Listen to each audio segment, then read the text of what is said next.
Assalamualaikum warahmatullahi wabarakatuh. Innal hamdalillah nahmaduhu wa nasta'inuhu wa nastaghfiruh wa na'udzu billahi min shururi anfusina wa sayyiati a'malina. Man yahdihillahu fala mudilla lahu wa man yudlil fala hadiya lahu. Asyhadu an la ilaha illallah wahdahu la syarika lahu wa asyhadu anna Muhammadan abduhu wa rasuluhu wa ba'd. Jemaah sekalian yang dirahmati oleh Allah Subhanahu wa taala, kita senantiasa memuji dan bersyukur kepada Allah Subhanahu wa taala dengan segala kenikmatan yang Allah berikan kepada kita semua, terutama nikmat keimanan. Nikmat dengannya kita bisa berkumpul di tempat ini, dengannya kita bisa mengarahkan seluruh hati kita kepada Allah Subhanahu wa taala. Salam beserta salawat kita haturkan kepada Rasulullah sallallahu alaihi wasallam, yang Rasulullah sallallahu alaihi wasallam adalah manusia yang kita jadikan sebagai panutan, sebagai contoh dalam tutur kata kita, perbuatan kita, ibadah kita, bahkan dalam keyakinan kita kepada Allah Subhanahu wa taala. Jemaah sekalian yang dirahmati oleh Allah Subhanahu wa taala, hadis yang ke-52 dari Aisyah radhiyallahu taala anha, qalat, ia berkata, Rasulullah sallallahu alaihi wasallam bersabda, "Man nazara an yuti Allah falyuti'hu, wa man nazara an ya'si Allah fala ya'sihi." Kata Rasulullah SAW, man nazara, siapa yang bernazar, an yuti Allah falyuti'hu, bernazar untuk mentaati Allah Subhanahu wa taala, maka hendaknya dia mentaatinya, melakukan apa yang menjadi janjinya di hadapan Allah Subhanahu wa taala. Wa man nazara an ya'si Allah fala ya'sihi, siapa yang berjanji atau bernazar untuk bermaksiat kepada Allah Subhanahu wa taala, maka janganlah ia bermaksiat. Nazar adalah ilzamul abdi nafsahu ta'atan lillah, imma bisabab au biduni sabab. Nazar, para ulama menyebutkan bahwa dia adalah penglaziman, pengharusan atau mewajibkan diri sendiri, bukan Allah yang mewajibkan, bukan Rasulullah SAW yang juga mewajibkan, ya, untuk melakukan ketaatan atau dalam rangka melakukan ketaatan kepada Allah Subhanahu wa taala. Dan nazar ada dua macam, entah nazar tanpa ada sebab atau nazar yang di sana ada sebabnya. Ya. Tiba-tiba saja dia berucap dalam dirinya, mungkin lagi banyak uangnya, lagi bagus keadaannya, dia berkata, sebentar saya akan bersedekah sama fulan, sebentar saya akan salat sekian rakaat, besok saya akan berpuasa. Tiba-tiba begitu dia sebutkan, maka dia harus melakukannya itu. Dia harus melakukannya dan wajib baginya. Kemudian nazar berikutnya adalah dengan sebab, mungkin ada keluarganya yang lagi sakit, mungkin dia ada keinginan yang ingin dia raih, sehingga dia berucap bahwa kalau saya sembuh atau kalau fulan sembuh, anak saya sembuh, saya akan berpuasa, saya akan bersedekah, saya akan begini dan seterusnya. Maka saat Allah sembuhkan apa yang menjadi hajatnya, maka dia wajib baginya untuk menunaikan itu. Kapan tidak, maka dia berdosa di hadapan Allah Subhanahu wa taala. Kemudian yang kedua itu nazar untuk ketaatan. Kemudian yang kedua, man nazara an ya'si Allah, siapa yang berjanji, bernazar untuk bermaksiat kepada Allah, kemudian saya akan nanti melakukan ini, Mungkin sebelumnya dia tidak tahu mungkin hukumnya. Kalau saya dapat bisa dapat apa nih? Dapat uang dari yang haram, saya akan bersedekah sama orang. Tapi dia tidak tahu bahwa perbuatannya ini haram, karena mungkin hasil keringatnya, hasil buah pikirannya, sehingga dia peroleh hasil itu, dia peroleh keuntungan. Karena kita tahu bahwa tidak semua hasil keringat kita itu otomatis menjadi halal. Tidak semua hasil keringat kita itu sudah otomatis menjadi halal. Walaupun yang kita lakukan bendanya adalah halal, mubah, namun mungkin caranya yang tidak tepat dan tidak sesuai dengan syariat Allah Subhanahu wa ta'ala. Maka berlalu waktu, ternyata dia paham bahwa mungkin riba adalah haram, mungkin perbuatannya selama ini adalah sesuatu yang dibenci. Maka janjinya tadi dia tidak boleh melakukannya, tidak boleh dia tunaikan. Niat baik tapi caranya yang tidak tepat. Niat yang baik, cara yang tidak tepat, itu tidak mengantarkan kita pada apa yang menjadi keinginan kita. Demikian juga cara yang baik tapi niat yang buruk, sama hasilnya. Dua-duanya tidak membuahkan hasil di hadapan Allah Subhanahu wa ta'ala. Namun tatkala dia bernazar kepada dalam hal maksiat, kemudian dia paham, dia sudah memahami bahwa ini adalah maksiat, maka dia tidak boleh melakukannya. Maka para ulama mazhab Hanafiyah mengatakan wajib dia menunaikan kafarah. Dia harus menebus janjinya tersebut dengan bagaimana kafaratu yamin, janji atau sumpah. Kafarah menebus dengan tebusan sumpah. Bagaimana dia memberi makan orang lain 10, atau memberi pakaian, atau membebaskan budak. Itu tebusan orang yang sudah bernazar. Bedanya antara nazar dengan niat, kalau nazar diucapkan dengan lisan, kalau niat di dalam hati. Dan ini di antara dalilnya orang-orang Hambali, mazhab Hambali, tentang apa? Masalah niat. Di antara dalil bahwa kalau diucapkan itu nazar, kalau tidak diucapkan itu namanya niat. Kalau hanya terbetik dalam hati tidak ada kewajiban. Tapi kalau terucap dengan kata-kata bahwa kalau saya sembuh saya akan begini dan begini, berarti dia wajib melakukannya. Tapi kalau hanya terbetik dalam hatinya, tidak terucap dengan lisannya, maka tidak ada kewajiban baginya. Kalau dia mau dia lakukan, kalau tidak ya tidak. Kalau dia mau lakukan dia tidak. Dia mau lakukan silahkan dia lakukan, kalau tidak ya tidak ada dosa baginya. Kemudian kata beliau, wa hadzal hadits syamilun lit-ta'ati kulliha, faman nazara ta'atan wajibatan aw mustahabbah wajaba 'alaihi al-wafa. Siapa yang bernazar dalam hal ketaatan ada yang wajib, ada yang sunnah, maka dia harus melakukannya, harus menunaikannya. Karena ini adalah ciri orang mukmin, ciri orang yang dipuji oleh Allah Subhanahu wa ta'ala. Yufuna bin nazri wa yakhafuna yawman kana syarruhu mustatira. Ciri orang yang beriman, kalau dia berjanji, apalagi janjinya kepada Allah Subhanahu wa ta'ala, maka mereka senantiasa menepatinya.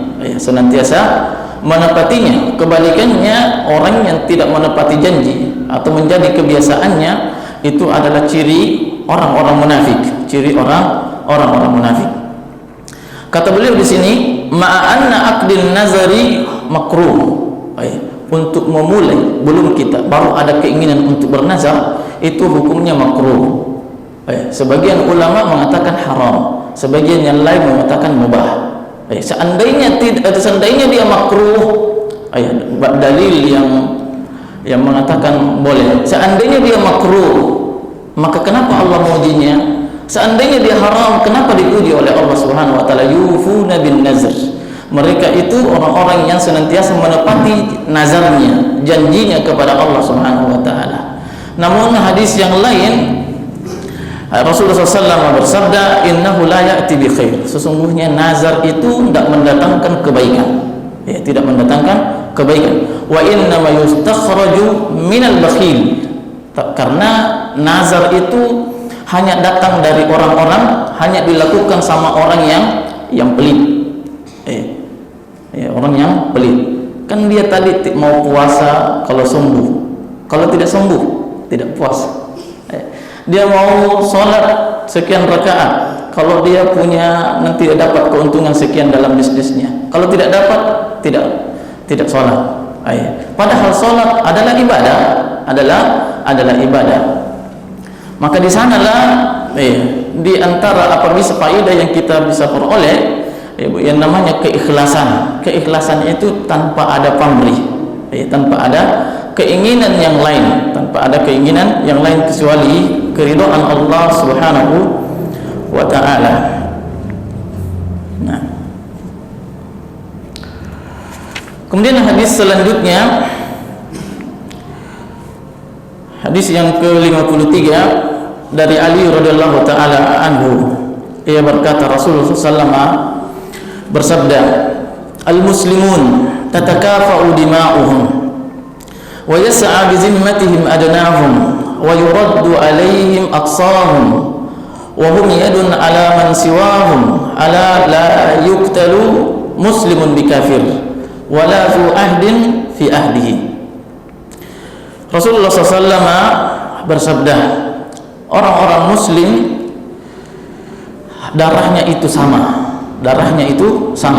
antara muslim yang satu dengan muslim yang lain, antara jenderal dengan bawahan, antara presiden dengan rakyat, antara atasan dengan bawahan, semuanya sama. Tidak boleh orang besar membunuh masyarakat biasa. Oh, disayang karena dia punya jabatan, karena dia ini punya banyak andilnya memperbaiki negara dan seterusnya. Itu tidak boleh. Semuanya satu, hukumnya satu. Nah, al-muslimuna tatakafa'u dima'uhum. Tidak boleh dibedakan darahnya satu dengan darah yang lain dalam Islam. Kecuali ada dikecualikan, nantinya disebutkan hadisnya. Kecuali yang dikecualikan. Wa yas'a bi zimmatihim adnahum. Wa yas'a, dan seluruhnya kaum muslimin itu berusaha bi zimmatihim adnahum. Ada orang asing datang ke Indonesia. Umpamanya saya punya teman orang Inggris umpamanya, tapi dia kafir, dia kafir. Kemudian saya bilang, silakan datang ke rumah, bertamu, bermalam. Yang penting dengan begini-begini seterusnya. Maka orang yang tetangga, seluruh kaum muslimin harus ikut menjaganya, tidak boleh mengganggunya, tidak boleh mengganggunya. Kapan mengganggu berarti dia berdosa. Dia berdosa. Disebutkan dalam hadis, orang yang seperti ini mengganggu orang lain yang punya perjanjian dengan muslim lainnya, saudaranya, maka itu apa? Lam yarah raihatal jannah. Tidak mencium bau surga. Tidak mencium bau surga. Saya dipercayakan sama teman ini dari luar negeri bahwa dia akan aman datang ke negeri Islam. Dia akan mungkin menunaikan hajatnya apa begitu, mungkin rekreasi dan seterusnya. Ternyata ada orang, ada tetangga, ada yang ini dan seterusnya, tidak bagus, tidak bagus. Maka dia pun memberikan mencederai atau mengusir atau apa, maka dia berdosa. Nah, wa yuraddu alaihim aqsahum, kaum muslimin tadi bahwa dia adalah satu. Antara orang Jakarta dengan orang Papua, kalau mereka terzalimi kemudian minta tolong, maka harus ditolong sebagaimana orang Jakarta minta tolong sama pemerintah. Sebagaimana orang Jakarta minta tolong. Tidak boleh orang Papua di anak tirikan bahasa kita, dan seterusnya. Atau orang yang jauh dari begitu. Atau orang yang dekat dengan pemerintah, dengan jenderal, dengan tidak boleh. Wa yuraddu alaihim aqsahum. Sebagaimana seorang wanita yang terzalimi di zamannya Salahuddin Al-Ayyubi rahimahullah taala. Dia mengatakan wa tasama, dia meminta tolong dari kejauhan yang dizalimi, dicabik dibuka sehingga pakaian sehingga menyingkap auratnya sama orang kafir pada saat itu. Maka pada saat itu pemimpin ini al-Mu'tasim dia langsung kumpulkan prajuritnya, satu orang wanita pedesaan jauh ke sana, dikumpulkan jenderalnya untuk melawan itu orang kafirnya. Siapa yang menzalimi orang muslim itu, dia orang jauh, tidak dikenal mungkin sama siapa, sama orang yang punya jabatan begitu, tapi dia meminta tolong dan orangnya ini paham, maka apa jadinya? Mereka akan dibantu.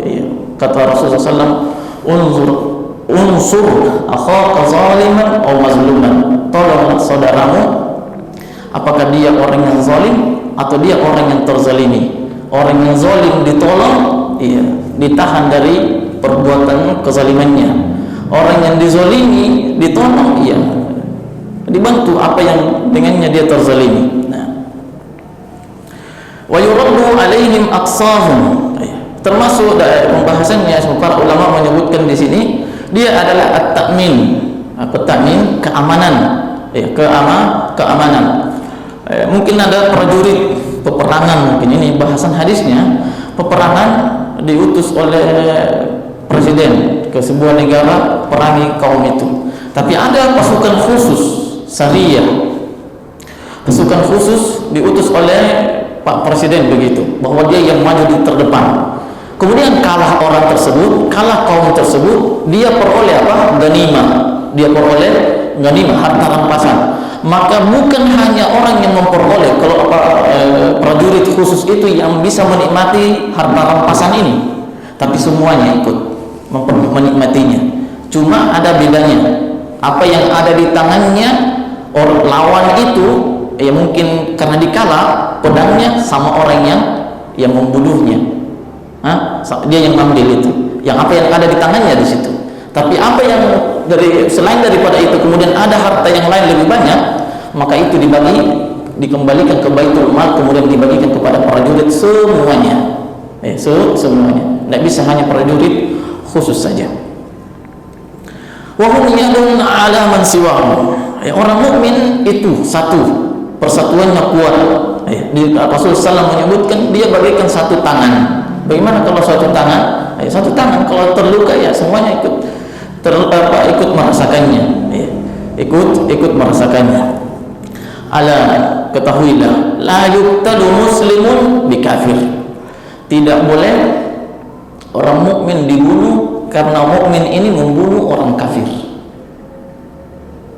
Itu dikecualikan. Tadi orang mukmin sama orang mukmin itu darahnya sama.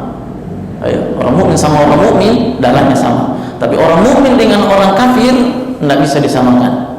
Tidak bisa disamakan. Wala dzu ahdin fi ahdihi, dan juga orang yang punya perjanjian.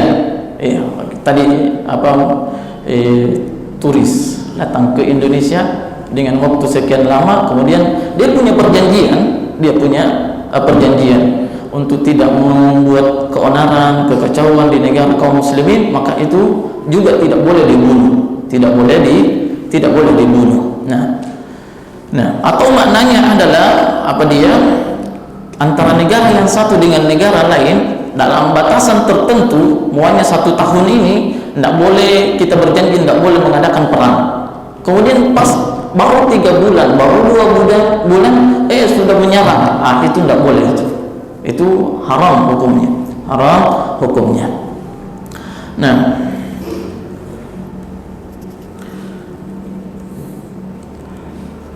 kata beliau, hadis ini ketafsir, apa dia adalah rincian daripada firman Allah Subhanahu wa taala, innamal mu'minuna ikhwah, sesungguhnya orang mukmin itu bersaudara. Wa kunu ibadallahi ikhwana, jadilah kalian hamba-hamba Allah yang bersaudara. Maksudnya diminta persatuan, tidak boleh berpecah belah, tidak boleh berpecah belah. Maka wajib bagi orang mukmin untuk saling mencintai antara satu yang lainnya, saling menyatukan saf barisan, saling menyatukan saf barisan. Tidak boleh saling membenci antara yang satu dengan yang lain. Namun kita tahu bahwa penyebab daripada bencinya orang mukmin dengan mukmin lainnya tidak ada lain kecuali yang paling pertama adalah tidak berpegang teguhnya kepada tali Allah Subhanahu wa taala. Tidak berpegang teguh apa yang diyakini oleh Rasulullah sallallahu alaihi wasallam. Kemudian yang berikutnya yang penyebab orang berpecah kita semua diadu domba dengan orang-orang kafir, apa dia?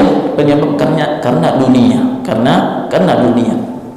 Tidak ada lain, tidak ada lain. Entah dunianya uang, entah dunianya jabatan, entah dunianya pujian, entah banyak dunia itu. Bukan hanya jabatan ataupun hal-hal yang bisa menghasilkan hidup yang lebih baik. Yas'auna jami'an li masalihihim al-kulliyah allati biha qiwamu dinihim wa dunyahum. Seluruh kaum muslimin harus berusaha untuk melakukan hal-hal yang dapat mendatangkan maslahat secara umum. Secara umum.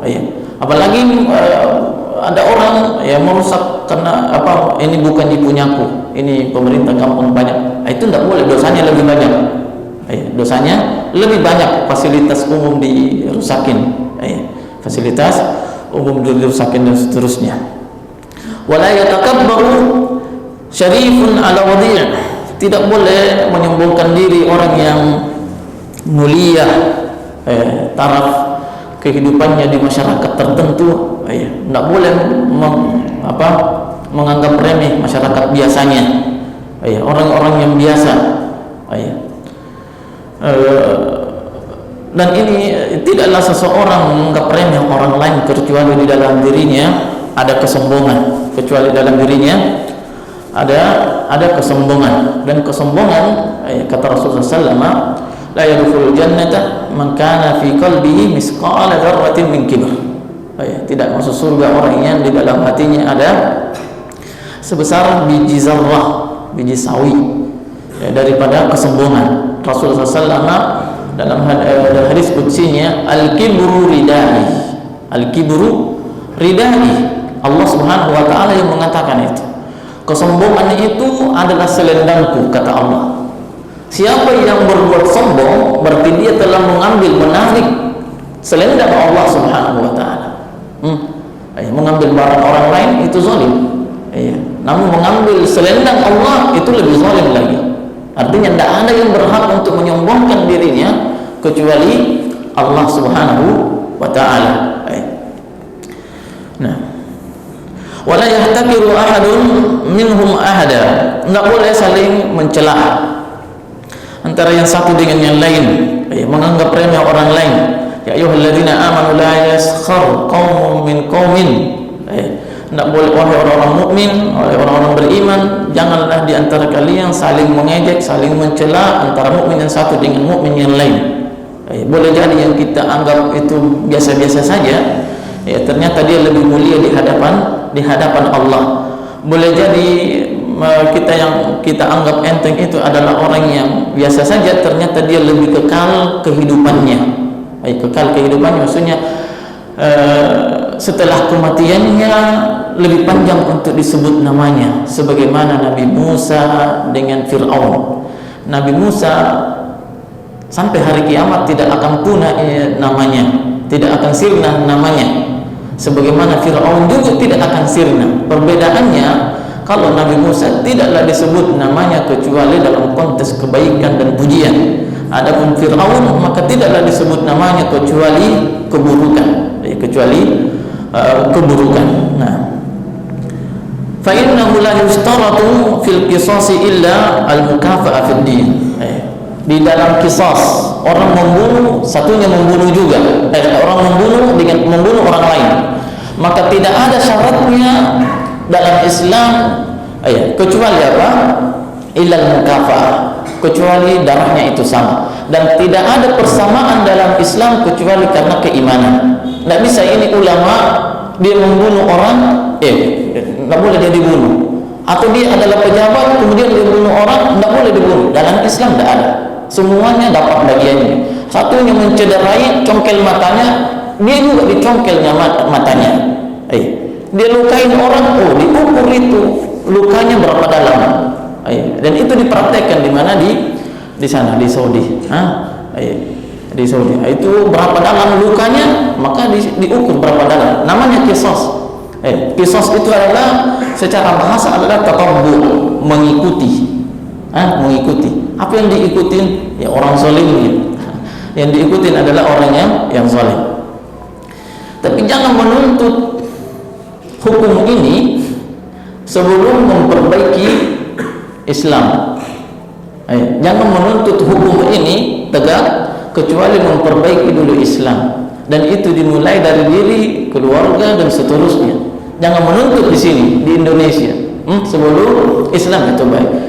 Semua hukuman ini yang Rasulullah SAW sebutkan akan tegak manakala semua kita ini baik, manakala semua kita ini baik, memahami Islam, memahami Islam. Karena ketika seseorang menuntut hukum ini, maka boleh jadi pemikirannya sebagai siapa? Sebagaimana orang-orang Khawarij. Menuntut hukum itu ditegakkan pada bukan tempatnya dan tidak pada bukan tempatnya, yang tidak sesuai, yang tidak sesuai. Yang kemudian menuntut semua orang berbuat adil, menuntut semua orang berbuat adil. Ketika seseorang pikirannya adalah keadilan, maka itu masuk dalam pemikiran apa dia? Orang-orang Mu'tazilah. Apa dia? Bahwasanya makna kalimat la ilaha illallah adalah la hakima illallah. Tidak ada hukum, tidak ada qadhi, tidak ada jaksa kecuali Allah Subhanahu wa taala. Terus pemerintahnya bagaimana? Itu jadinya sana sini sana sini orang kafir, sana sini semuanya. Itu jadinya. Itu konsekuensinya orang yang tidak memahami kalimat la ilaha illallah, sehingga mereka mengatakan menafsirkan atau memberikan makna kalimat la ilaha illallah, ya la hakima illallah, la razika illallah, la wujuda illallah. Semua itu adalah keyakinan yang tidak sesuai dengan yang dipahami oleh Rasulullah SAW. Dan yang tepatnya adalah la ma'buda bihaqqin illallah. Tidak ada sesembahan yang berhak untuk disembah kecuali Allah. Semua Tuhan-Tuhan yang ada di dunia ini, walaupun mereka mengatakan dia adalah Tuhan, ini adalah Tuhan yang berakal juga disebutkan Tuhan, tidak apa-apa silakan, tapi itu tidak punya hak, tidak punya hak ketuhanan. Ada Tuhan. Sehingga mereka tatkala mereka memahami la wujuda illallah, apa jadinya? Jadinya bahwa yang lainnya ini asirna semua, binasa semua, yang lainnya banyak, semua ini Tuhan, semua ini begini-begini, sehingga mereka muncul lagi kalimat makna atau pemahaman mereka al-abidu. Ini banyak saya dengar ini, al-abidu wal ma'budu wahid. Yang disembah, yang menyembah dengan yang disembah adalah satu. Ini kalimatnya Ibnu Arabi, dan saya yakin yang orang yang biasa ceramah, orang yang biasa menyebutkan ini, dia tidak tahu dari mana sumbernya kalimat ini. Kalimat al-abidu wal ma'budu wahid. Orang yang menyembah dengan yang disembah adalah satu. Di sanalah muncul bahwa mereka mengatakan, saya tidak tahu, kalau saya menyembah ke Allah, saya tidak tahu apakah saya sembah Allah atau saya menyembah diri saya. Menganggap bahwa Allah dengan makhluknya itu menyatu. Dalilnya ada Al-Quran. Banyak dalilnya Al-Quran, disebutkan Al-Quran, dalilnya hadis Al-Quran dan seterusnya. Inna rabbakum aqrabu ilaikum min syirakin na'lil bali, kata Rasulullah SAW. Sesungguhnya Allah lebih dekat kepada kalian daripada tali sendal yang sudah usang. Yang sudah usang. Kenapa Rasulullah SAW menyebutkan tali sendal yang sudah usang? Kenapa enggak tali sendal yang masih baru gitu? Karena tali sendal kalau usang itu melar, apa dia semakin panjang talinya. Kalau panjang apa jadinya? Menyentuh kulit tali sandal itu. Lihat saja kalau ada tali sandal yang sudah disambung-sambung, biasanya tali sandal orang dulu atau orang kampung begitu, swallow sudah disambung-sambung, biasanya itu sudah longgar dan itu menyentuh kulit. Itu rahasia kenapa Rasulullah SAW menyebutkan sandal yang sudah tua, tidak menyebutkan sandal yang masih baru. Maksudnya talinya itu akan semakin dekat dengan kulit kita dibanding tali sandal yang masih baru. Menunjuk Allah, kata Rasulullah SAW, Allah lebih dekat daripada tali sandal yang sudah tua. Allah lebih dekat daripada tali sandal yang lebih tua. Namun mereka tidak memahami bahwa yang dimaksud dengan kedekatan di sana adalah kedekatan keilmuan, bukan kedekatan zat, bukan kedekatan zat Allah Subhanahu wa taala. Itu konsekuensi orang yang senantiasa memikirkan keadilan. Padahal kita dituntut apa? Untuk berbuat adil terhadap diri kita pertama kali, baru kemudian terhadap keluarga, anak, istri dan seterusnya.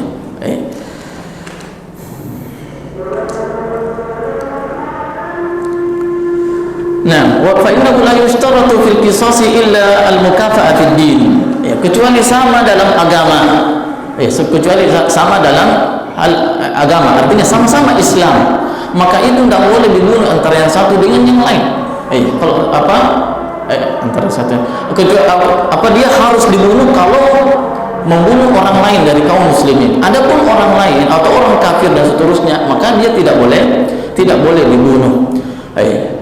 Demikian juga dalam hal pernikahan, tidak boleh seseorang menikahkan antara laki-laki dengan perempuan kecuali dengan kufur. Bahasa fikihnya adalah kufur atau hadis. Semisal sepadan. Apa yang dimaksud dengan sepadan? Sepadan dalam hal agama, tidak ada disebutkan sepadan di sini adalah karena jabatan. Tingkat jabatannya sekian baru boleh dinikahkan. Baru boleh dinikahkan. Tidak. Maka baik tidak ada suku yang lebih baik, tidak ada suku yang lebih baik daripada suku Indonesia. Semuanya sama. Yang membedakan itu inna akramakum indallahi atqakum. Yang membedakan kita dengan orang lain, orang Arab, orang Iran, Saudi, orang Mesir, orang Amerika, apalagi orang Amerika secara umum. Secara umum, orang kafir maksudnya begitu. Fala yuqtalu al-muslimu bikafir, maka tidak boleh seorang mukmin dibunuh dikarenakan orang mukmin ini membunuh orang kafir. Orang mukmin membunuh orang kafir. Kama fi hadzal hadis wal mukafa'atu fil hurriyah. Demikian juga sepadan tadi sama-sama mukmin. Maka kalau salah satunya membunuh yang lain itu dibunuh. Kalau membunuh orang kafir tidak boleh dibunuh orang mukmin ini. Kalau membunuh budak orang mukmin, sama-sama orang mukmin, tapi satunya budak, satunya orang yang merdeka, maka orang yang merdeka ini tidak boleh dibunuh. Tapi ada hukuman yang lain namanya ta'zir. Namanya ta'zir. Nah. Wa amma baqiyatul awsaf wal muslimuna kulluhum ala haddin sawa. Adapun selain daripada itu, maka seluruh kaum muslimin itu sama. Adil. Faman qatala aw qata'a tarfan, siapa yang membunuh atau memotong daripada mutilasi orang lain, maka dia juga harus dibunuh.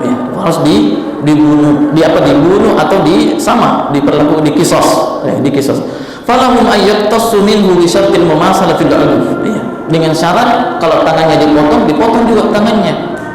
Jangan tangannya yang dipotong kemudian tatkala dibuang mau diberikan hukum kakinya yang dipotong, maka itu tidak adil namanya, tidak dibolehkan. Nah, subhanakallahumma rabbana wa bihamdika asyhadu an la ilaha illa anta astaghfiruka wa atubu ilaik. Assalamualaikum warahmatullahi wabarakatuh.